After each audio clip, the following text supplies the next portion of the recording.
Olá, alunos, tudo bem? Espero que todos estejam bem. Essa é a nossa última semana do módulo e hoje a aula vai ser sobre pancreatite crônica. Inicialmente, é importante a gente conhecer, saber o conceito de pancreatite crônica.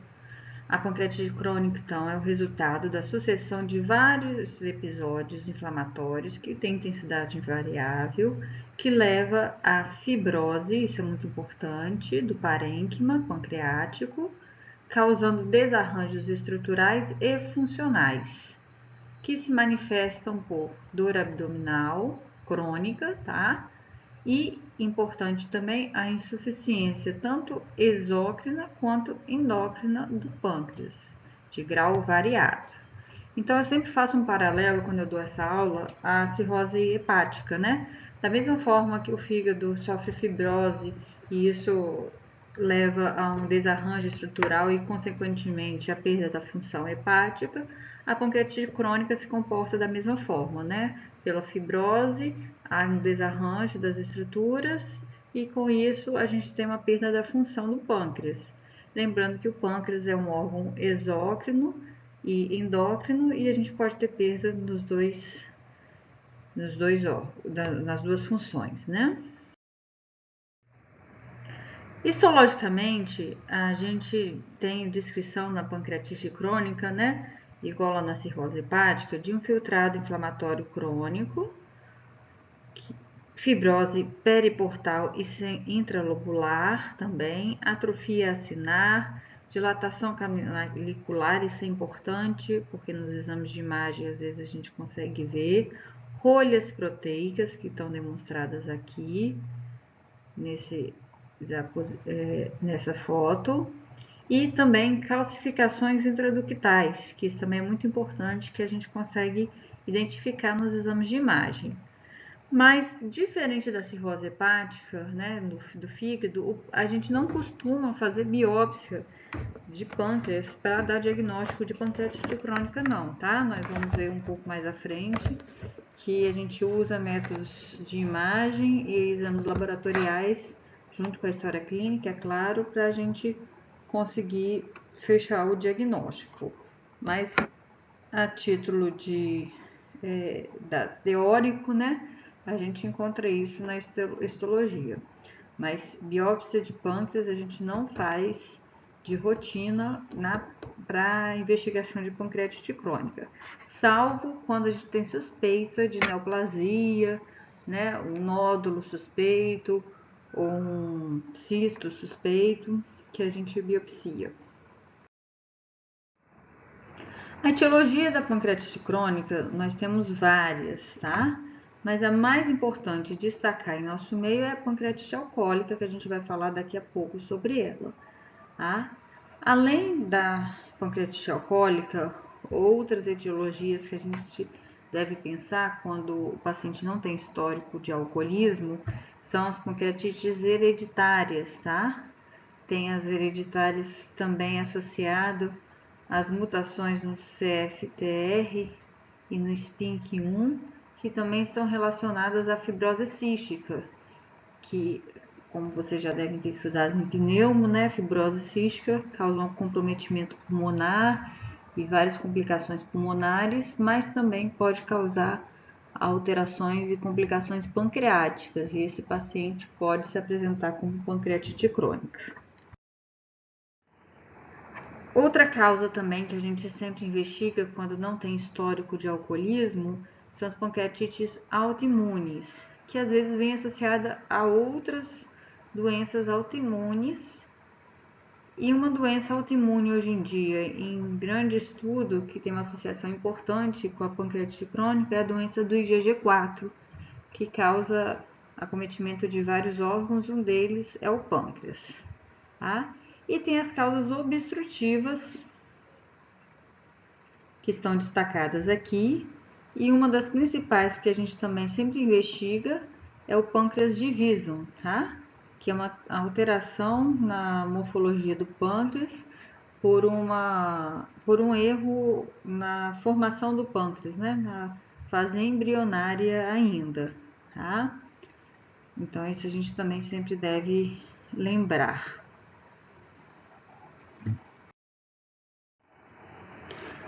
Nessa aula eu vou estar focando mais na pancreatite crônica alcoólica, né? As outras causas eu só citei, mas são causas muito mais raras e específicas.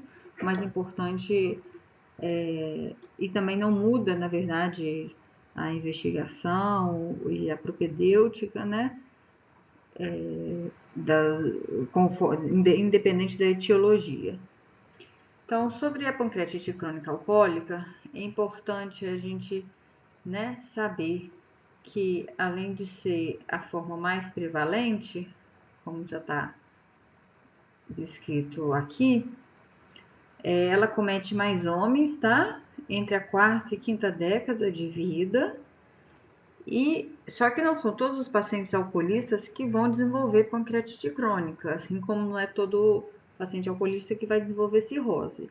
A porcentagem de pancreatite crônica nos pacientes alcoolistas ainda é menor do que da cirrose.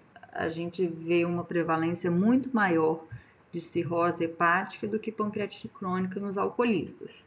Mas sempre quando nós estamos diante de um paciente alcoolista crônico, é mandatório, assim como investigar cirrose hepática, a gente também investigar pancreatite crônica, certo?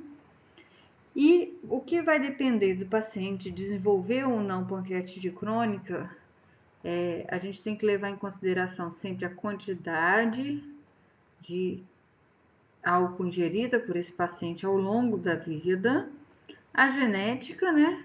E importante também citar aqui o tabagismo como fator coadjuvante.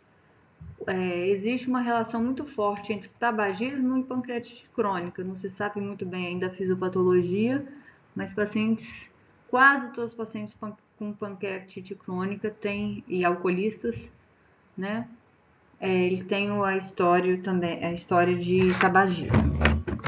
Em relação à quantidade de álcool ingerida, é importante a gente citar, na verdade, durante a anamnese desse paciente, a gente colher esse dado de forma bem direta e precisa, né? Porque muitas das vezes os pacientes omitem de fato, né, a quantidade de álcool que costumam ingerir. Então, a gente tem que fazer perguntas bem diretas e tentar depois calcular essa quantidade de álcool. Primeiro, perguntando quando é que iniciou o consumo de álcool, né? Primeiro, se bebe ou não. A maioria dos pacientes falam que bebe socialmente, mas esse socialmente é muito relativo, né? Cada um tem a sua visão sobre isso. Então, mesmo que fale que bebe socialmente, a gente deve sempre perguntar quando que iniciou o consumo de álcool, com que frequência que bebe e o tipo de bebida que bebe e a quantidade, tá? Porque vocês podem ver aqui que a quantidade de álcool vai depender do tipo de bebida. Aqui só para demonstrar, né? É uma forma da gente calcular de uma forma mais fácil essa quantidade de álcool, mas 12 gramas de álcool tem geralmente em um copo de cerveja, em uma taça de vinho e em uma dose de destilados, né, ou licorosos, tá? E aí vai depender, o cálculo vai depender da quantidade que esse paciente ingere ao dia. A fisiopatologia da pancreatite crônica alcoólica tem duas causas principais. Uma delas é a desnutrição desse paciente, que faz com que ele produza menos agentes antioxidantes, e isso leva a um processo inflamatório mais intenso do pâncreas. E o outro principal é que o consumo de álcool faz com que esse suco pancreático fique rico em proteínas e pobre em litostatina. Com isso, ele favorece, né, esse suco pancreático favorece a formação de plug proteicos, que são aquelas rolhas proteicas que a gente vê na histologia. Essas rolhas proteicas, então, causam a deposição de cálcio nessas rolhas e, com isso, formam os cálculos. Esses cálculos vão obstruir os ductos pancreáticos e isso vai levar a um processo inflamatório né? Além disso, o aumento da pressão intraductal, levando à isquemia. E, com isso, a pancreatite crônica ao longo do tempo, né? Processo inflamatório, isquemia, alteração da morfologia. Além disso, tem envolvimento de radicais livres, já que esses pacientes, né, têm menor produção de agentes antioxidantes. E também, por conta genética, acha-se que tem a produção de autoanticorpos. Pode ocorrer, né, produção de autoanticorpos. Então, em relação ao diagnóstico da pancreatite crônica, a gente precisa, né, levar em consideração as manifestações clínicas, o laboratório desse paciente e os exames de imagem. Em relação às manifestações clínicas, a gente tem, como vocês podem ter lido no livro texto, a tétrade clínica clássica, que é o que? Paciente com dor abdominal, perda de peso, esteatorreia e diabetes mellitus. Essa é a tétrade clássica da pancreatite crônica. Mas a gente nunca deve esperar, né, o paciente fazer essa clínica tão clássica para a gente pensar em pancreatite crônica, senão a gente vai estar diagnosticando esse paciente numa fase muito tardia. Então, a qualquer sinal, né, de suspeita de pancreatite crônica, a gente já deve começar a investigar. Em relação à dor abdominal, diferente da pancreatite aguda, que eu citei na aula de pancreatite aguda, essa dor é uma dor de caráter progressivo, ela não é uma dor aguda, né? E que vai aumentando de intensidade ao longo do tempo. Geralmente ela pode se alimentar, né? Porque é a hora que exige a produção do suco pancreático, e aí por pressão dos canalículos, dos ductos pancreáticos devido às rolhas, aos cálculos, você tem essa dor. Ela pode ser uma dor que irradia para o dorso, igual na pancreatite aguda, né? Pode ter náuseas e vômitos associados e também pode estar ausente em até 20% dos casos, mas é um sintoma bem frequente nos pacientes com pancreatite crônica. Já a insuficiência pancreática, ela pode se manifestar como esteatorreia, porque a gente tem uma redução da produção da lipase dentro do suco pancreático, né? Então tem uma menor absorção da gordura. E isso vai levar a sintomas de síndrome desabsortiva. E a gente pode ter também, em uma fase mais tardia, o diabetes secundário, que geralmente ele já se apresenta como diabetes insulino dependente. Por quê? O pâncreas para de produzir insulina e com isso não adianta você estar fazendo a fisiopatologia desse diabetes, não é por resistência insulínica, né? É por redução da produção da própria insulina. Importante ressaltar aqui que esses pacientes, né, com pancreatite crônica e diabetes são pacientes geralmente de difícil controle do diabetes, porque da mesma forma que eles reduzem a produção de insulina, eles reduzem a produção do glucagon. Então são pacientes que tendem a fazer hipoglicemias e às vezes hipoglicemias graves e também hiperglicemias também muito altas. Então, um paciente que precisa de um ajuste, de um controle muito rigoroso da glicemia e um acompanhamento muito próximo para ajuste das doses de insulina e orientação adequada, né, da alimentação, tudo isso. Em relação à esteatorreia, é importante a gente saber como questionar isso ao paciente, né? Então, a esteatorreia é aquelas fezes, a gente pergunta, né, o aspecto das fezes ao paciente, mas são aquelas fezes que, às vezes, além de boiar, né, que classicamente é descrito nos livros de semiologia, aquelas fezes que boiam, espumosas, que boiam no vaso, é bem característico, né, que às vezes o paciente consegue assimilar de uma forma melhor, de aspecto de graxa. São fezes que são mais, são amolecidas, né, mas que têm uma viscosidade maior, que geralmente adere à parede do vaso, né, e tem uma dificuldade de ser eliminada pelo vaso. Então, esse aspecto tipo graxa é uma coisa que é uma dica que às vezes fica fácil do paciente entender, compreender. Em relação aos exames laboratoriais, a amilase e lipase, que é muito importante, né, na pancreatite aguda, como nós vimos, aqui na pancreatite crônica ela pode estar normal ou pode estar elevada, mas não é obrigatório ter amilase e lipase elevada. E ela também não ajuda para dar o diagnóstico de pancreatite crônica. Ela vai ajudar quando a gente suspeita de uma agudização da pancreatite crônica. Quando a gente tem elevação de bilirrubinas e fosfatase alcalina, a gente pode pensar em um quadro mais obstrutivo, né, causando essa pancreatite crônica, geralmente alguma lesão, né, que cause dificuldade da saída do suco pancreático. E o que a gente usa de exame laboratorial hoje, que nos dá uma sensibilidade maior, é a elastase fecal.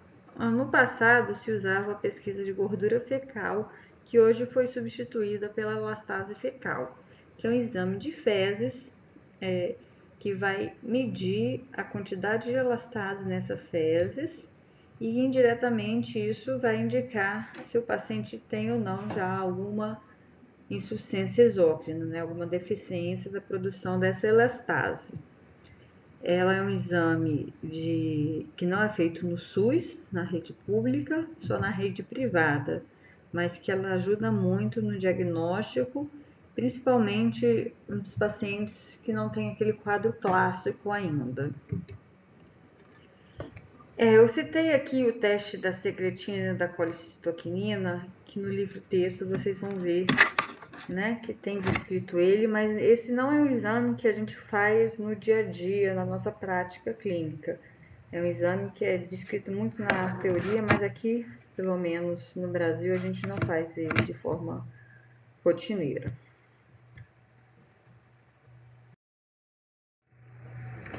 Em relação aos exames de imagem, a radiografia simples de abdômen é importante em casos onde o paciente já tem calcificações. E aí, às vezes, na própria radiografia a gente já pode ver essas calcificações.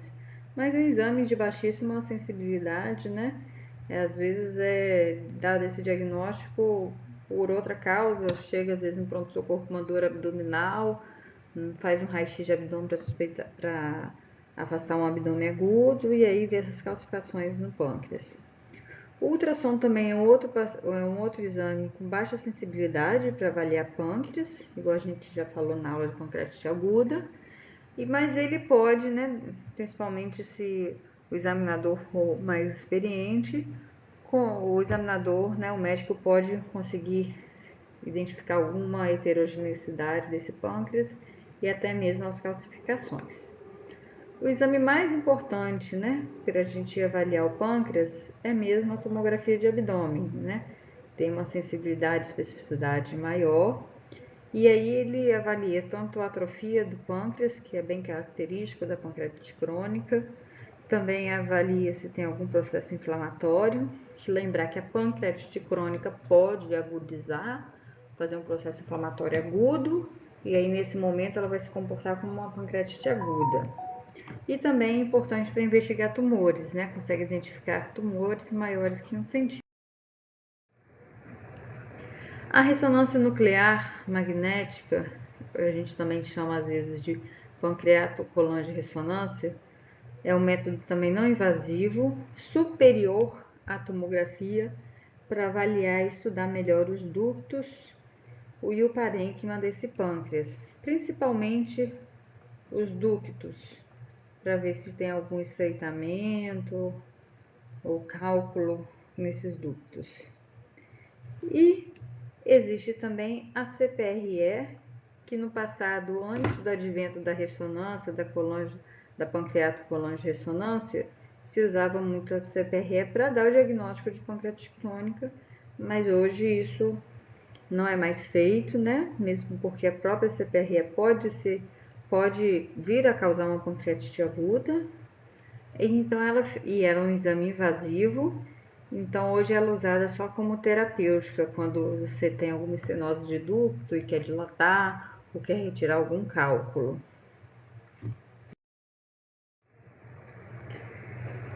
E também hoje, de muita importância para o estudo do pâncreas, existe a ecoendoscopia, ou ultrassom endoscópico, que lá na aula de pancreatite aguda eu comentei que ele é importante para afastar cálculo de vesícula biliar, microlitise, quando o ultrassom abdominal não consegue dar o diagnóstico.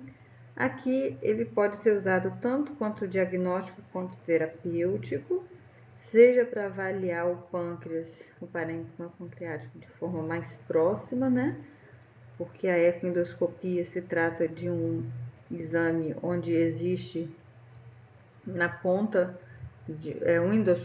como se fosse uma endoscopia, é feito como se fosse uma endoscopia, e aí na ponta da sonda dessa endoscopia você tem o aparelho de ultrassom, que você consegue ter as duas imagens, né? Tanto da endoscopia quanto do ultrassom.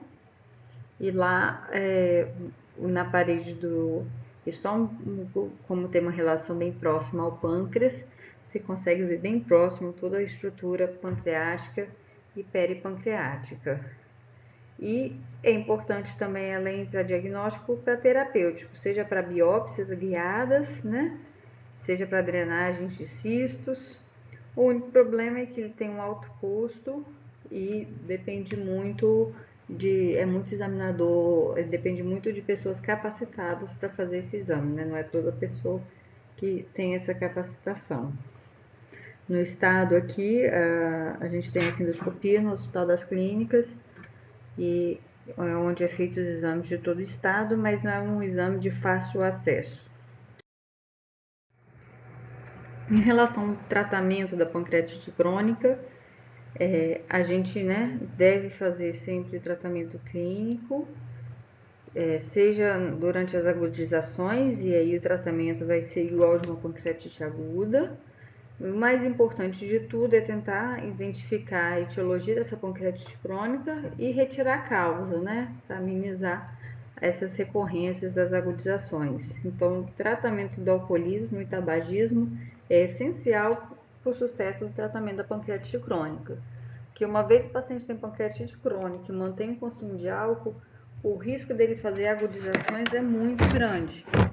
E aí, quando ele faz essas agudizações, ele pode fazer uma forma grave, uma pancreatite aguda grave e vir até óbito por conta disso, né? Outra coisa muito importante é o tratamento da dor desses pacientes, né?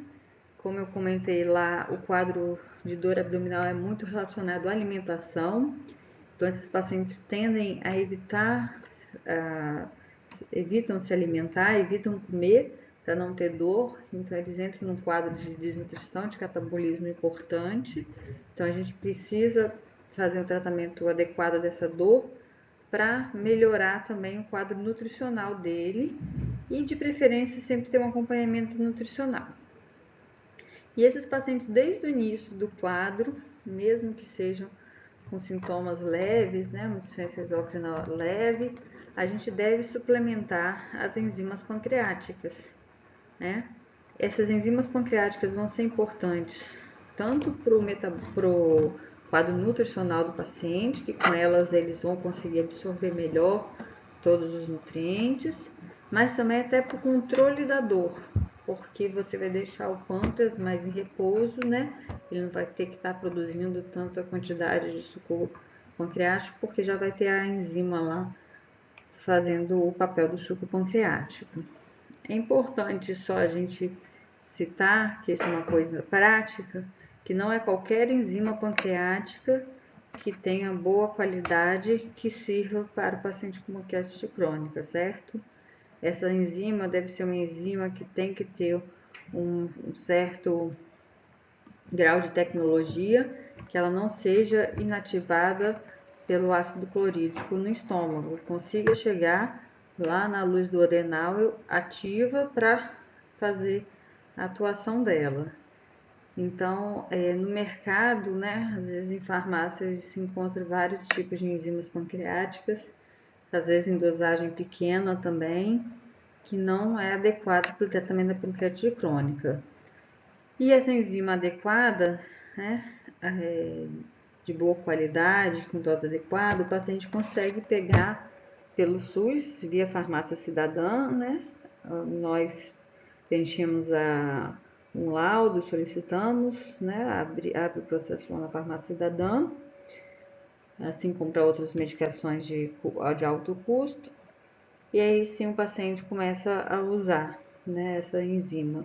Então isso é importante orientar os pacientes, porque às vezes eles vão comprar enzimas que não são de boa qualidade e principalmente às vezes mandam manipular essas enzimas que também não vão resolver o problema do paciente. E a outra questão é a dose. Eu não cheguei a escrever aqui, se está aqui, mas a gente deve iniciar uma dose mínima de 4 comprimidos ao dia, sendo um pela manhã, 5 comprimidos ao dia, sendo um após o café, no café da manhã, 2 no almoço e 2 na janta, podendo chegar até 6 comprimidos, de 25.000 unidades, tá? Às vezes não é comum, não é incomum a gente ver prescrição de enzima pancreática, até de qualidade, mas uma dose muito inferior. E outra questão é a forma de usar, né?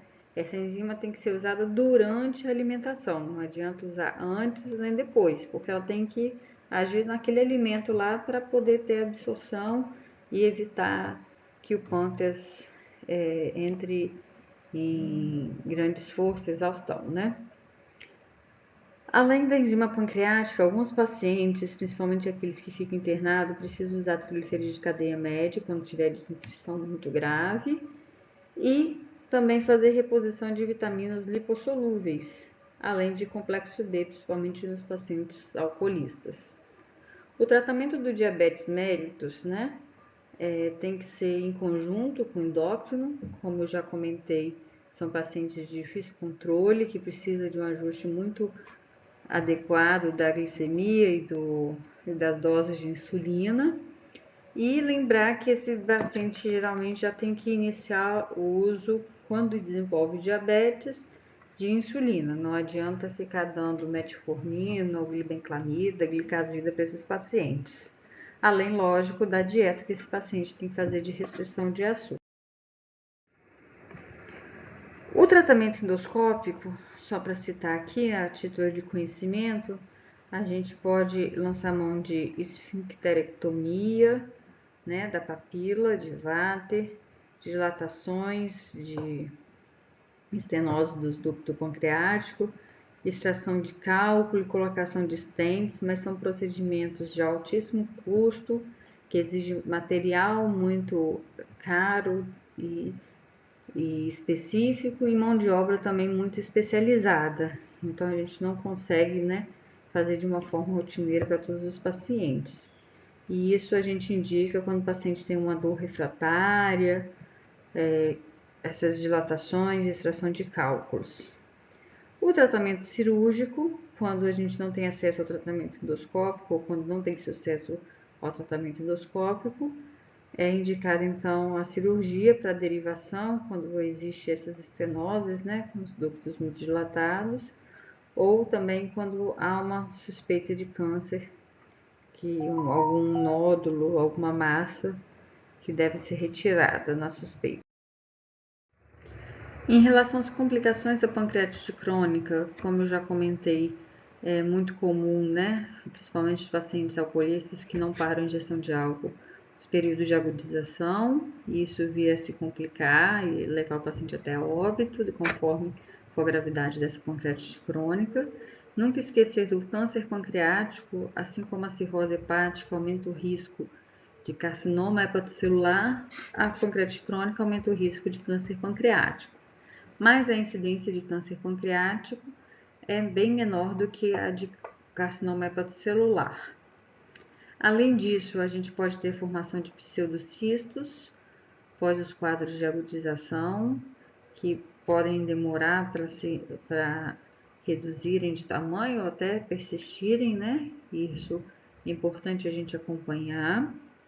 Existe também a ascite pancreática, que é um diagnóstico diferencial importante com a ascite da cirrose hepática, porque geralmente são pacientes alcoolistas crônicos que abrem quadro de ascite, e aí a primeira coisa que a gente pensa é que essa ascite está relacionada à cirrose hepática, mas às vezes a gente pode se surpreender e essa ascite ser uma ascite pancreática. Por isso é importante dosar a amilase no líquido pancreático, para a gente afastar doença pancreática desses pacientes. Esses pacientes também podem ter alterações vasculares, com trombose de veia esplênica, pseudoaneurismas relacionados ao processo inflamatório, né, peripancreático, lesão de vaso. Esses pseudoaneurismas, inclusive, podem romper e causar quadros de sangramentos volumosos e levar o paciente até a óbito por choque hipovolêmico. E também pode ocorrer obstruções duodenais ou de ducto biliar por compressões, né, por massas e pseudocistos, ou até pelo próprio processo inflamatório. E também o derrame pleural. Da mesma forma que a pancreatite aguda pode dar derrame pleural, a pancreatite crônica pode levar a derrame pleural, mas por um processo inflamatório dessa pleura, geralmente associado também à ascite pancreática. Bom, sobre pancreatite crônica era isso que eu queria comentar com vocês. E na nossa videoconferência, se alguém quiser tirar mais alguma outra dúvida, a gente vai estar para estar discutindo e tirando as dúvidas. Um abraço a todos.